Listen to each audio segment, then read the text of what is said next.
আমি তোমার হতে চাই। দেশের চলচ্চিত্র অঙ্গনে দীর্ঘদিন ধরে বাণিজ্যিক সম্ভাবনা যাচাইয়ের ক্ষেত্রে নায়ক শাকিব খানের উপর অতিমাত্রায় নির্ভরশীলতা তৈরি হয়েছে এমন মন্তব্য করলেন চিত্রনায়িকা অপু বিশ্বাস।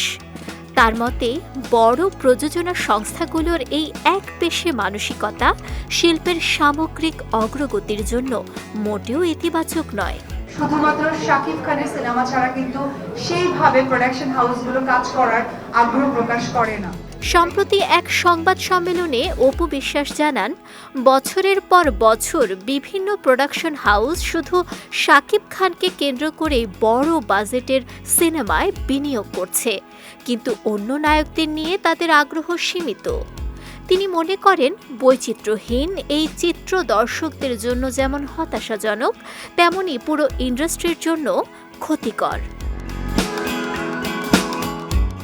অপু বিশ্বাস বলেন, ইতিবাচক সংবাদ ও ইতিবাচক আঙ্গিক দর্শকদের সামনে পৌঁছালে চলচ্চিত্রের প্রতি আগ্রহ বাড়তে পারে।